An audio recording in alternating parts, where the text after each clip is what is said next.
it took me, I don't know how long to realize that I was really in trouble here. I couldn't get up off the floor. I finally managed to get up onto the bed. I realized, June, you won't be teaching those lessons at 10 o'clock in the morning. You've got to get help. Welcome to the Strokecast. A Generation X stroke survivor explores rehab, recovery, the frontiers of neuroscience, and how to peel a banana with one hand. Hello, I'm Bill Monroe, and welcome to episode 179 of the Strokecast. Write your own recovery from stroke. This week's episode is brought to you by the fine folks at Modus Nova.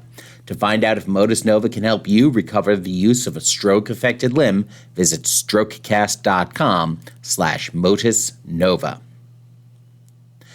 It's one thing to have a stroke within, say, easy reach of, people who can call an ambulance for you, or where it's just going to be a short ride to the hospital. It's another thing altogether, though, when you have a stroke at a remote Canadian ski resort, and even more so when you're the caretaker of the facility. June's experience is the latter. A cavalcade of emboli, as a doctor described it, caused by high cholesterol and high blood pressure, transformed this athletic ski instructor's life. She shares her story today and tells us about the writing workshops she created for survivors and how they can help in recovery. So now, let's meet June Hawkins. So June, thanks so much for joining us on the show this week. Well, thank you so much for having me. I'm really excited to be able to have this conversation because I've loved the writing process and doing writing for pretty much my whole life. And I really like how you're being able to help other survivors with that. But let's go back to the beginning here. What was your life like in sort of that week leading up to your stroke?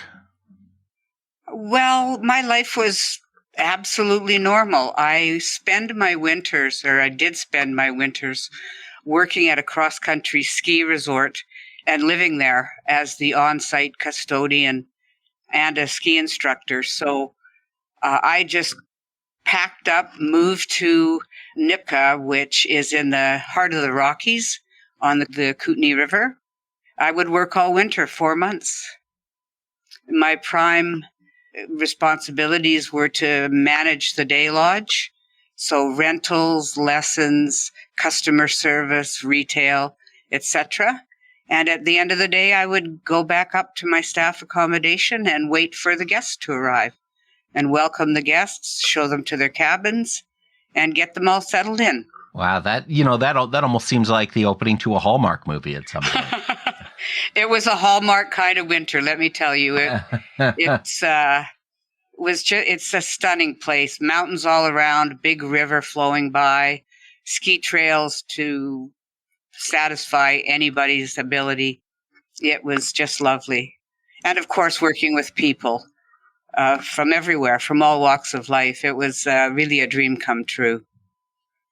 Wow. And you're right. That is just absolutely gorgeous country up there and just so striking. So you're going through this, you're helping your guests, you're enjoying that winter sports life, getting out in the quiet and taking advantage of all that. And then what happened that day you had your stroke? Nothing really untoward. Woke up, went to the day lodge, got everything ready to welcome guests of the day, even got away for a 10K ski that day. And at the end of the day, went home, cleaned up, made dinner, welcomed the straggling guests that were coming in and got them all settled and went to bed. Everything was normal. Wow. And let me just say, when you mentioned, squeezed in a little 10K skiing, I get tired thinking about driving 10K. Yes. 10K, really, if you're used to skiing, it's just a little warm up, really. But yes, it's lovely.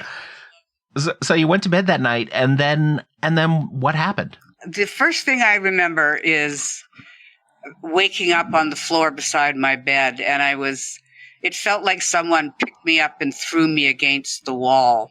It took me, I don't know how long, to realize that I was really in trouble here. I couldn't get up off the floor. I'm assuming I was getting out of bed to use the washroom and immediately had no use of my left side. I finally managed to get up onto the bed. I realized, June, you won't be teaching those lessons at 10 o'clock in the morning. You've got to get help. Now, Nipika is very remote. It's 40 kilometers from the nearest town that has a very small hospital. And it's about 2.5 hours from the hospital that I eventually ended up in. So I knew I had to get help. Now, we didn't have any cell service, but we did have Wi-Fi.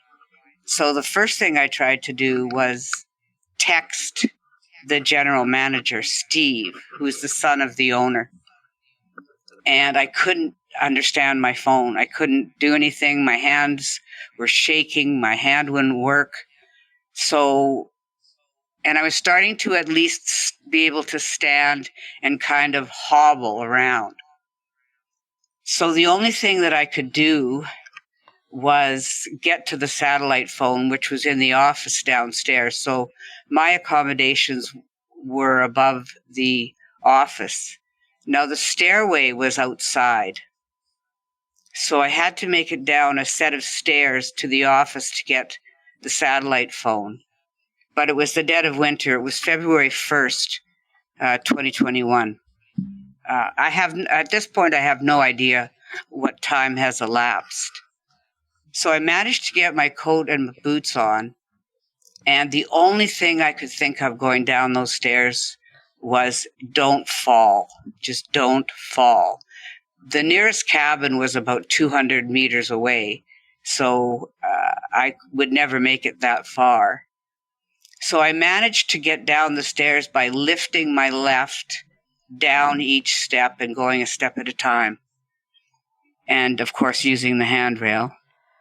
Got to the phone, and then I'm in the office with the phone. The lights are on, and I don't have my glasses. I can't see the numbers on the keypad. I had to get back up the stairs to my glasses. I know, and which I did do. It was easier going up than down, actually. And I got into my suite, got my glasses, managed to call Steve. It took me the longest while to dial because I couldn't find the 6 or the 8. They just weren't on the keypad. So I just kind of counted where I thought they would be and hit a button, thinking it was the 6 or the 8. Finally got Steve. He answered it. At this time, it's 4 a.m. All I said was, Steve, I'm in trouble. I think I'm having a stroke.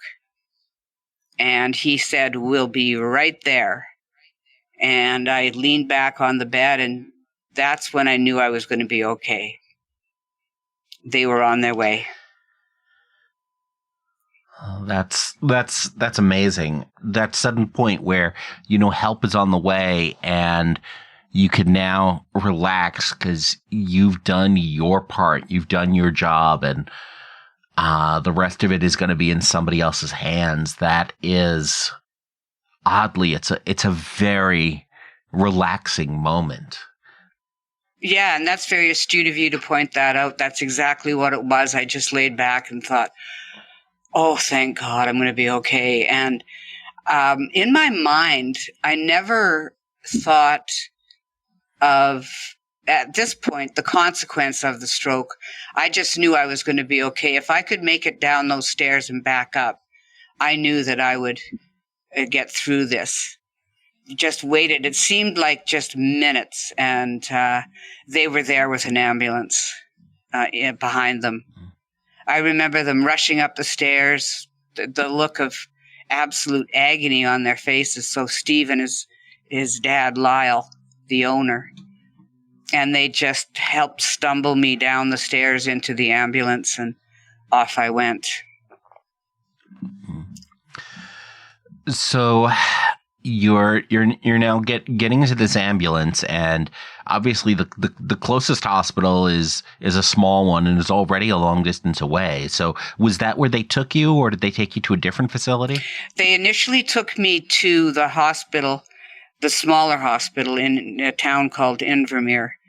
And immediately the emergency doctor came out and said, no, get her. It identified it was definitely a stroke. I had very poor use of my left side, left face droop. I couldn't use my left arm.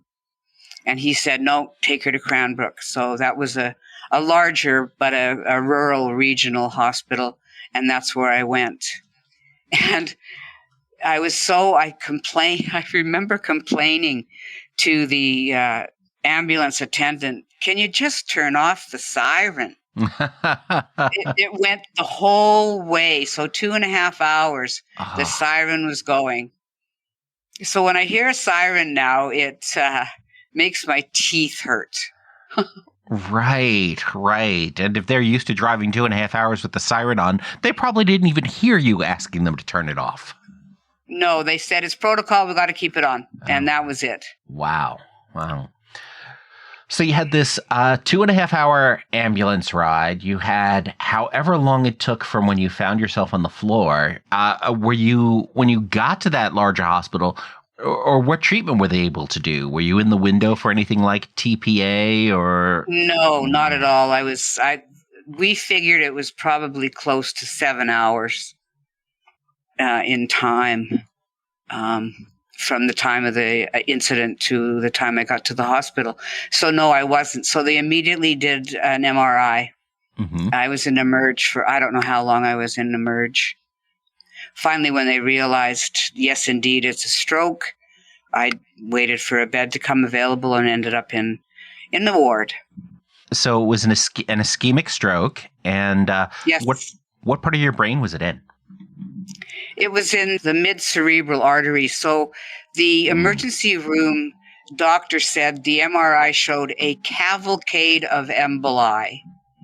So it was numerous little clots that were thrown, and it was out of an artery, that were thrown and just kind of cascaded into my cerebral artery. And the cause of the stroke was undiagnosed high blood pressure and high cholesterol. That certainly sounds familiar. Mine was also in the right MCA, the right middle cerebral artery, feeding the basal ganglia in my case, which of course took out my left limbs due to a previous bout of high blood pressure that had been controlled for about 6 months and was fine by then, but the damage had been done. And that's why high blood pressure is such a dangerous thing, because it doesn't hurt. It doesn't hurt. And my story is very similar to yours. Mine had been controlled for about a year. But the same thing, the damage had already been done.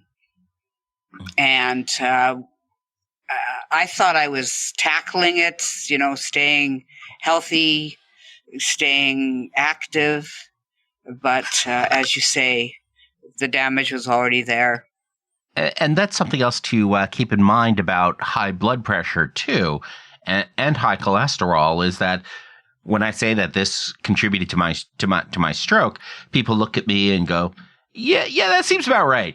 But in your case, you're athletic, you're outdoors, you're what looks to be the pinnacle of health to most people, and yet you can still be experiencing high blood pressure, high cholesterol, and these are things that need to be dealt with.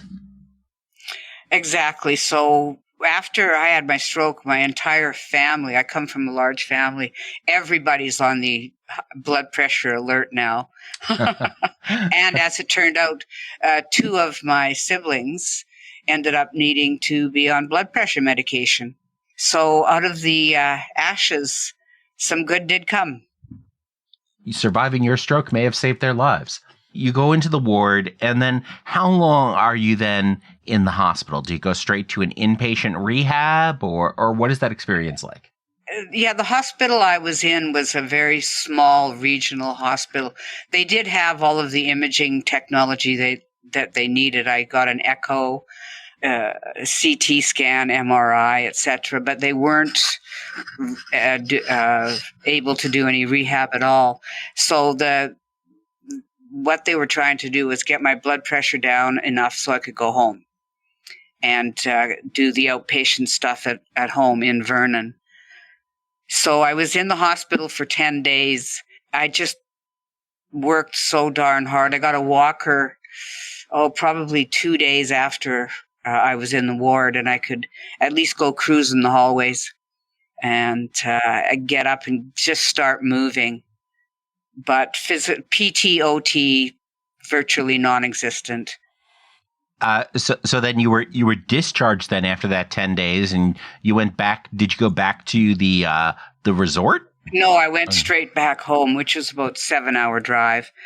And thankfully, this was during the peak COVID time as well, so I couldn't get any visitors in. And my son rushed to the town I was in so that he could at least be there to get me things that I needed. I arrived with my necessaries only, no toothpaste, toothbrush. So he brought in like a long charger for my phone, a long cord for my phone, paper and pen. I needed to write. I had to start recording some of this stuff. And even though it was in snippets, I still started writing again.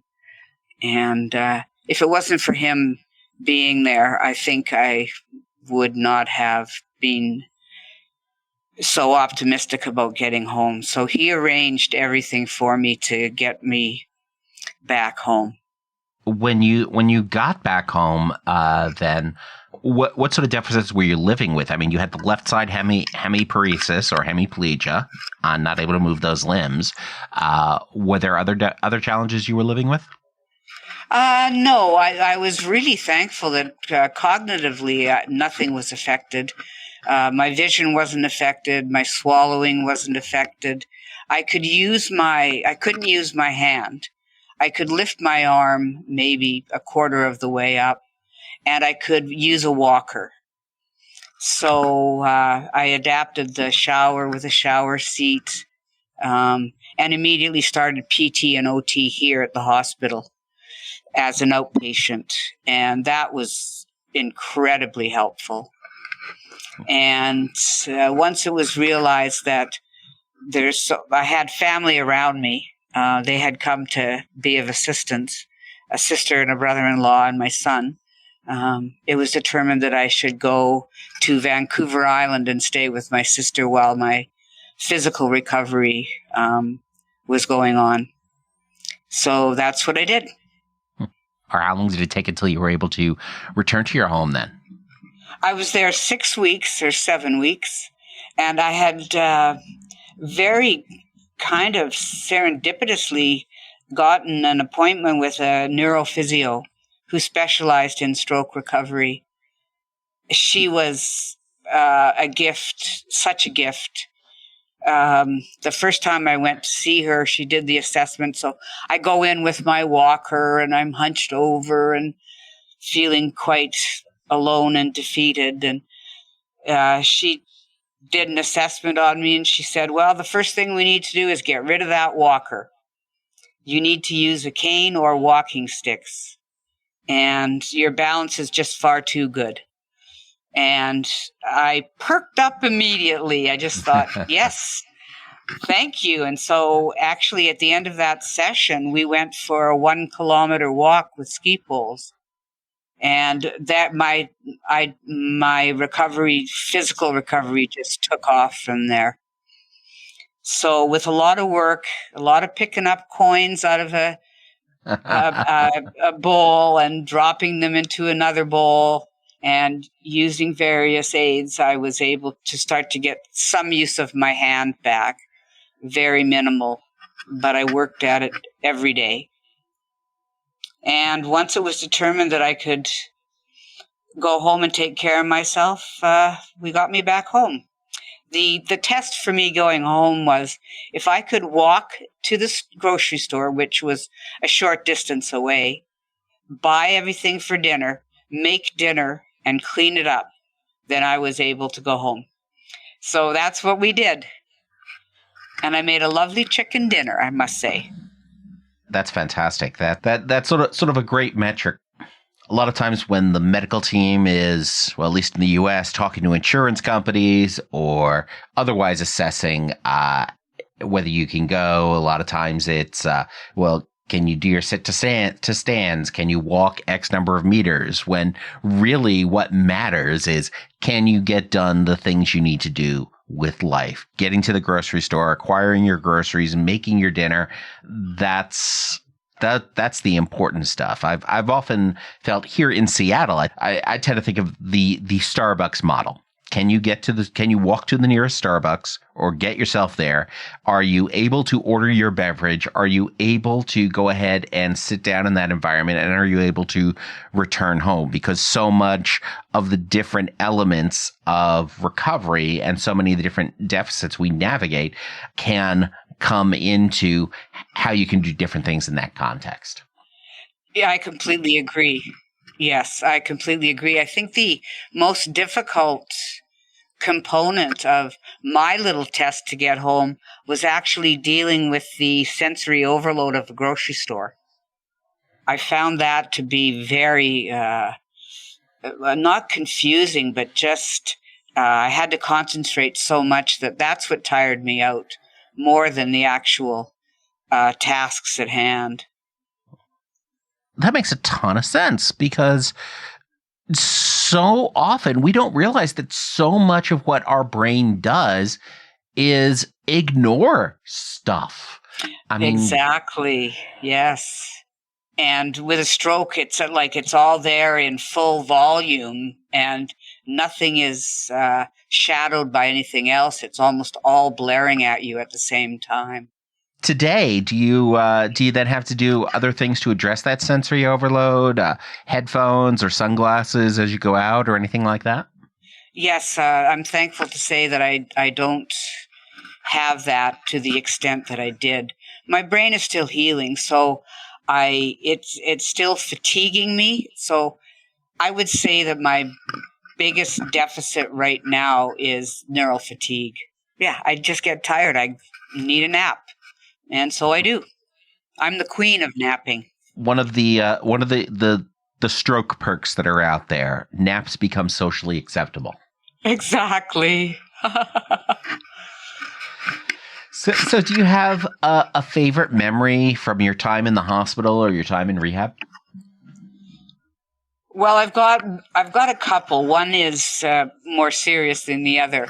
I remember the emergency room doctor. The standard test that they give to you, the nurses and the doctors, is they hold out their index finger and the finger next to it, and they tell you, grab my fingers and squeeze. So when I did that, I squeezed, and she said, come on, harder with your left, which is my affected side.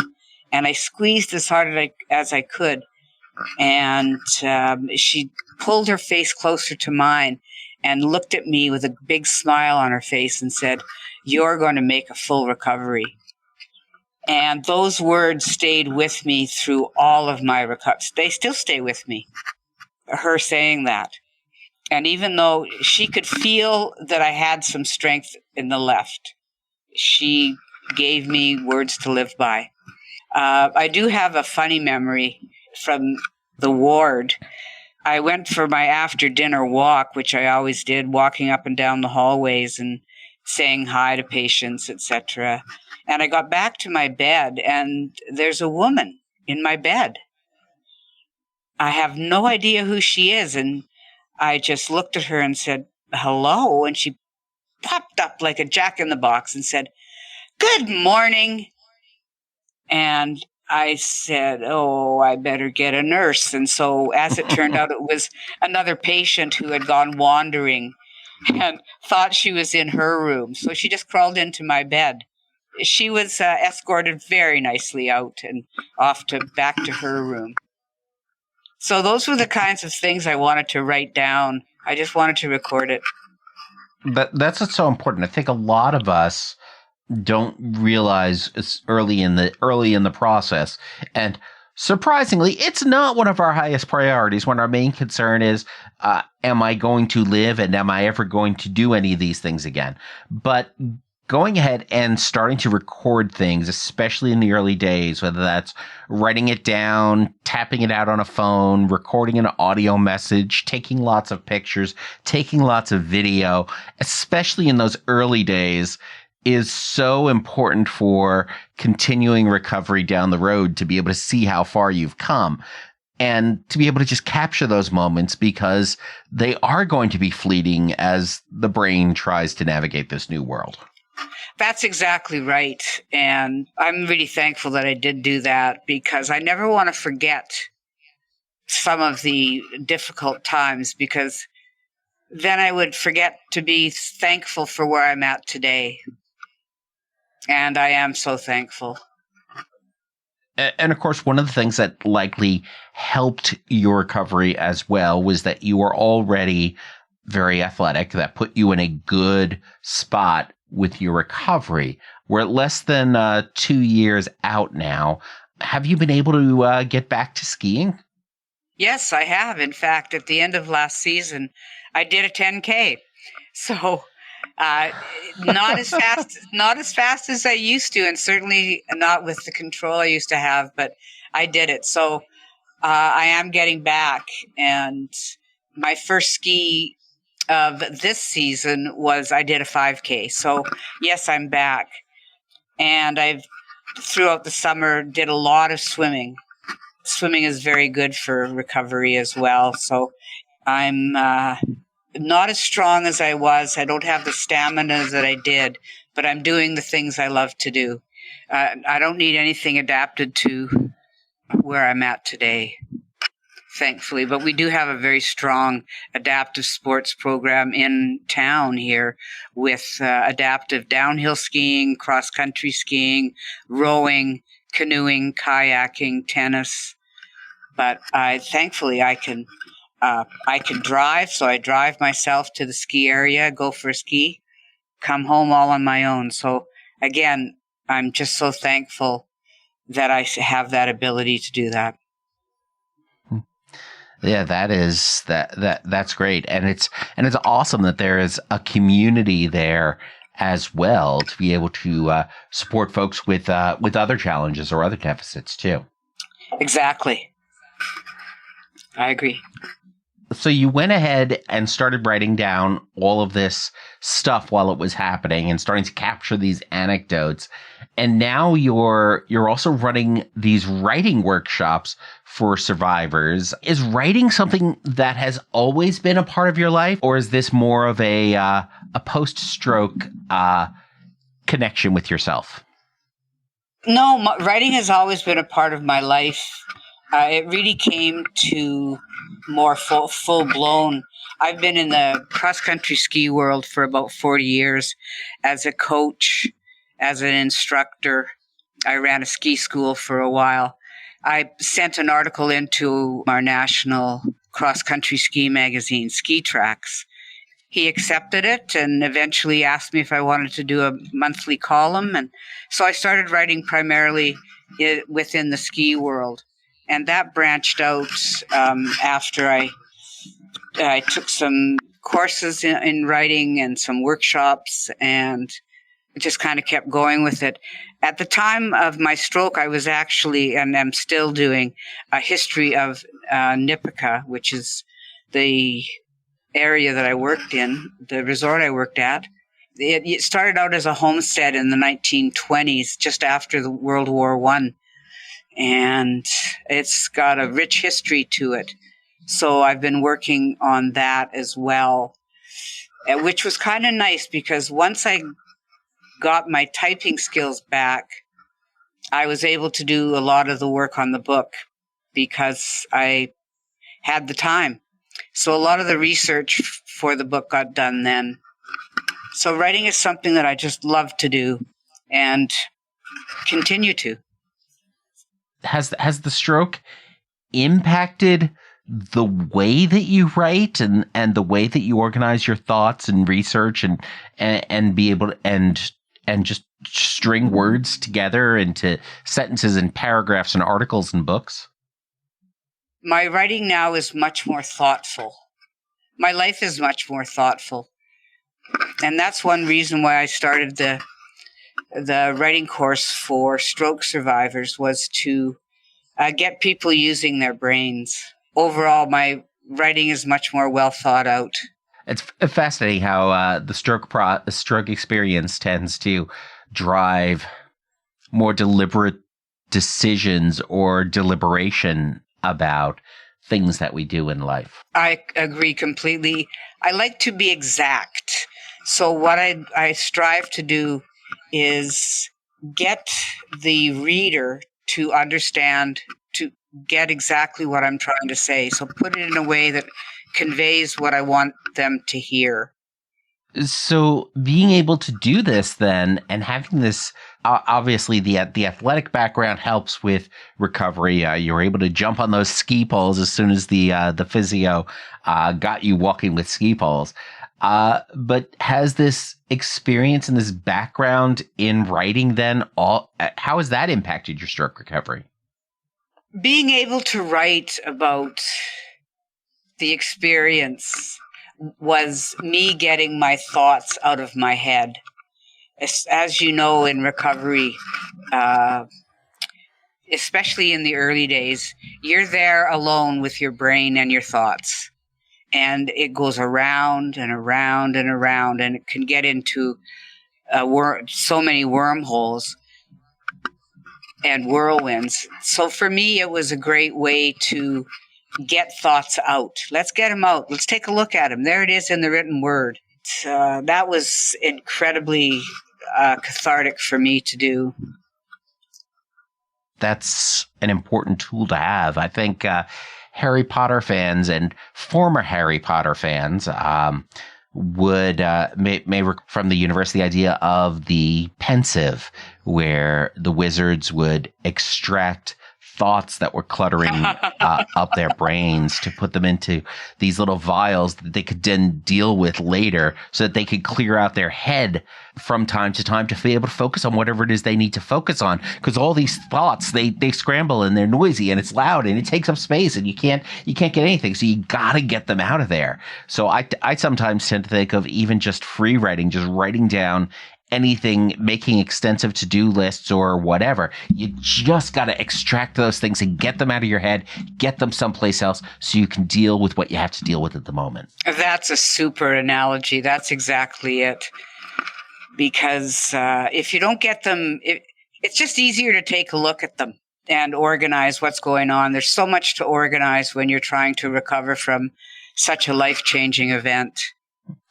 And you're not keeping this process and this exercise to yourself. You've mentioned some workshops that you're doing with Lisa Barker. So tell us a little bit about these workshops that you're doing for other survivors. I'd love to. Yes. When I first started recovering, when I was on Vancouver Island, we looked for resources for me because the COVID, of course, there was nothing in person. And we eventually, through trial and error, found virtual programs online, which for me was just a real godsend to my healing. And my son astutely pointed out, after a few months of being involved in those programs, he said, your whole attitude changed. So it was like I found people that were going through the same thing. I remember many, many times early in my recovery, I just wished I could talk to somebody who'd had a stroke. I had so many questions, and I just needed to know there was somebody else who was going through the same thing. So the virtual programming was a real lifesaver. The programs here in BC are offered through After Stroke BC. The virtual programs are contracted to the March of Dimes, which is where I met Lisa. Lisa was offering a mindfulness meditation course online to do, and I grabbed at the chance to do that. and met a core group of 7 other people. And we've remained in touch for now almost 2 years. And it was one time during a kind of a lull in the action after we'd done the mindfulness course, Lisa said, well, does anyone have any ideas of what we could do next? And we came up with reading a book called, sorry, I can't think of the name right now, something about Stoicism. And we would read Stoicism meditation. So for every day, there's a quote by the Stoics. And we would discuss those once a week. After we'd done that, there was kind of a lull in the action, and I offered, why not have a writing course? So it was just kind of an off-the-cuff question, and quite a few people jumped at it. So we started a writing course, and it went so well, I started a second one, and that went so well, we just kept going. So what do you do in these writing courses? Each week there's a prompt given to the class. The classes are only 8 people. That's a full load. And so you're given a prompt as homework for the next week. And the prompt can be something very similar to describe an event in your life that's memorable to you. It could be an anniversary. It could be a Christmas. It could be a summertime with your grandparents, at the beach, at the farm. Now write about it using all your senses. What did it look like? What did it taste like, feel like, smell like? The idea for me is to get them using their imaginations again, their creativity. We're not dealing with anything to do with your recovery per se, but we are. So it's something that people can do to spark their imagination and get them creating again and engage the whole brain. So you mentioned the Stoicism meditations. What exactly is Stoicism? The Stoics are the ancient philosophers, Aristotle, Marcus Aurelius, Seneca. So they're the ancient philosophers, and their philosophy is that we all have the answers within us. So look within. Be brave, look within, and approach life that way. It's hard for me to encapsulate all of it. Yeah, that's me. Can you give us the entirety of Western philosophy in the next 15 seconds? Would you like the Reader's Digest version? The author's name is Ryan Halliday, and he's written a great deal about Stoics. And there's quite a few modern-day Stoics. So, and we'll have links to that over in the show notes at strokecast.com as well. So who should think about taking advantage of these writing workshops? Anyone who's had a stroke. What happens is once we finish the homework and we meet the following week, the people are encouraged to read what they've been written. And I haven't had anybody yet who's refused to read what they've written. So not only does it give them a chance to actually write from their memory, their imagination, but to read it out to everybody. And the space is very safe and welcoming and completely non-judgmental. Anybody who wants to learn to express themselves in the written word is encouraged to take the course.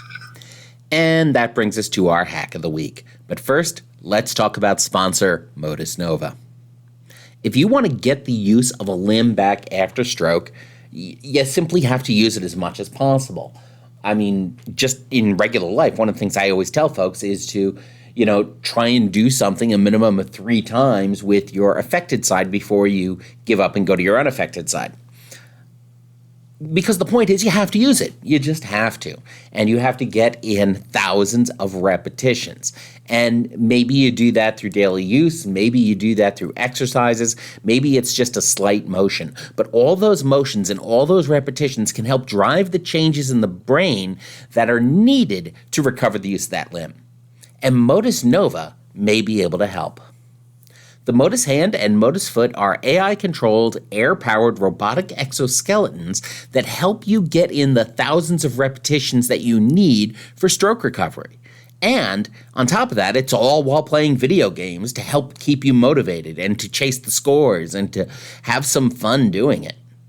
To learn more and to find out if Modus Nova can help you, visit strokecast.com/Modus Nova. Use promo code STROKECAST to save 10% off your first month. And now back to our hack of the week. My OT suggested typing as a way to get my left hand dexterity back. So once my fingers started to actually get moving independently, I tried typing. Now I do everything on a laptop, and it's got a very sensitive keyboard. And I found that my left hand, when it dragged, it would all of a sudden drag to something that would, all of a sudden I'm in 400 Zoom or in another program, or I've deleted the document, and it just wasn't working. And I was getting really fatigued at my desk because I had to put my arms up to arch them over the keyboard. And I found that initially very fatiguing.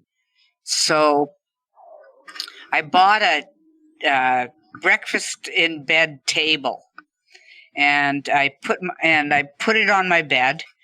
Got another keyboard, plugged it in. So the keyboard, I got my legs under the breakfast in bed table, laptop on top, the keyboard on my lap, so my hands are down at lap level on a very less sensitive keyboard. And I started typing away, and I will never forget the day that my baby left finger actually hit the shift key without looking. I just quietly but exuberantly rejoiced in my bedroom. Well, that's awesome. And there's so many different ways to take advantage of that, and so many different keyboards and tools that you can use to do that. That's yeah, great. that's exactly right. It's been the best thing, one of the best things that I've done, because I was able to type at a speed that kept pace with my thinking, and which is the way I like to write. I'm not a handwritten kind of person. My brain goes way faster than my hand can write, so my writing is quite atrocious. It's trying to keep up with my brain, but typing worked out just fine. So what is one thing you wish that you had been told in the early days of your recovery? How to get resources, what was available to me, especially given the fact that the resources weren't in the hospital that I was in, and that I had some resources here when I got back home, but I was unaware completely of the amount of virtual information, virtual groups there was, or information online like your Strokecast, other podcasts on stroke recovery.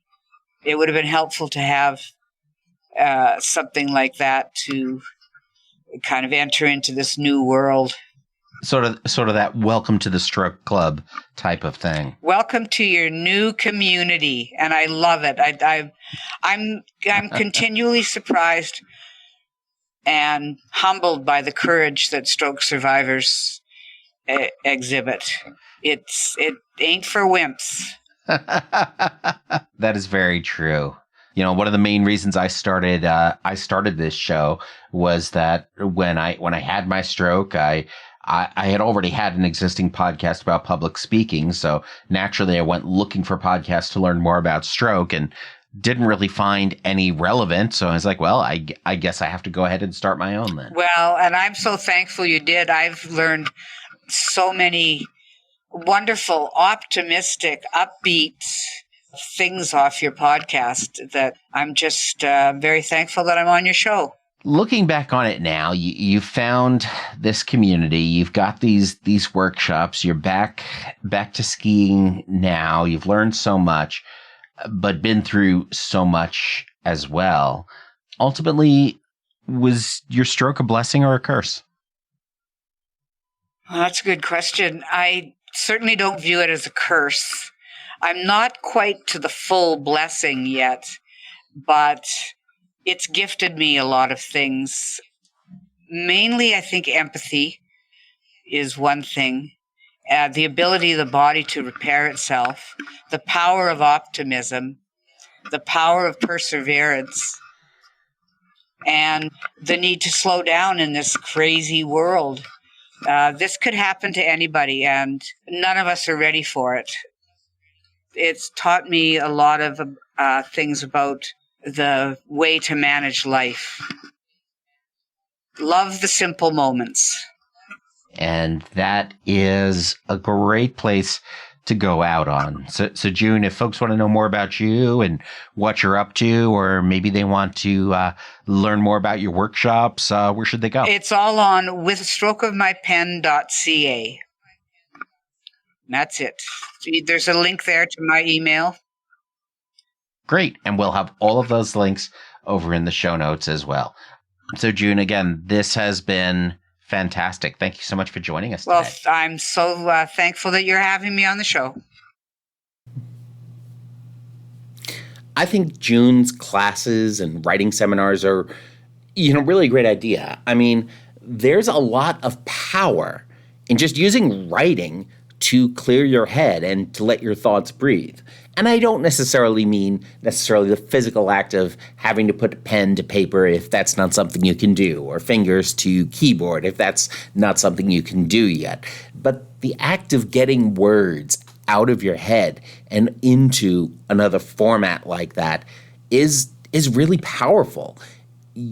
You're using writing to clear your head and to really let your thoughts breathe, which they need to do. Folks in all sorts of fields do recommend journaling as a safe way to explore ideas and clear your mind, and almost as a form of meditation. I mean, and it's not just about brain injury. I think a lot of people get hung up on the idea that they can't write.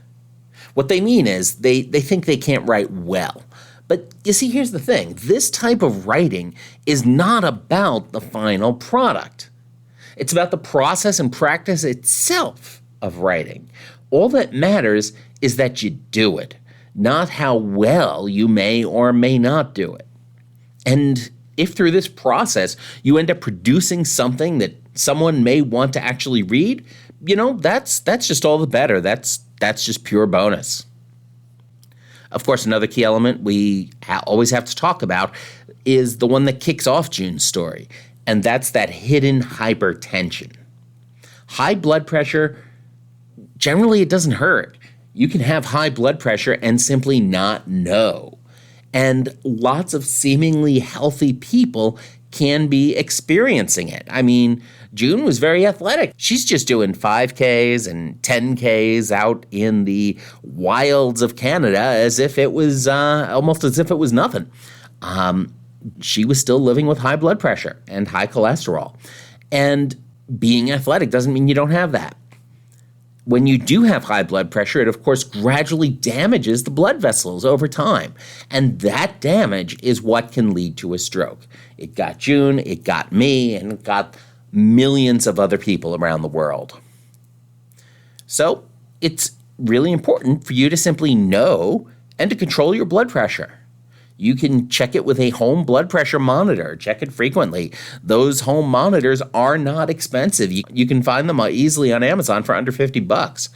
Actually, in a future episode, we're going to be talking specifically about some of the technology around those home blood pressure monitors. So know what your blood pressure is, find out, and if it's above 120/80 on a consistent basis, make sure you talk to your doctor about that. On another note, I would really appreciate it if you could help me out and complete the Strokecast listener survey. For those of you who have already completed it, thank you very much. I really appreciate the insights that you have shared. But it is a short survey, so go ahead, visit strokecast.com/survey, and just complete the questions there. I want to know what you think about the show and what you want to hear more from in the show. And I've already seen some great ideas in the early results. So go ahead and visit strokecast.com/survey. And if you complete it before March 31st, 2023, you may even win a $25 Amazon gift card. So that's just another little bonus for going ahead and doing that. Struckcast.com/survey would really help me out and help make a better show even going into the future. So that's it for this week. To learn more about June and her writing workshops, head on over to strokecast.com/June.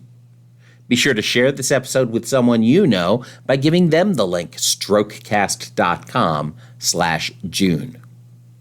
Please complete the Strokecast listener survey over at strokecast.com/survey. And of course, as always, don't get best, get better. Thanks a lot. I'm Bill Monroe, and I'll talk to you soon.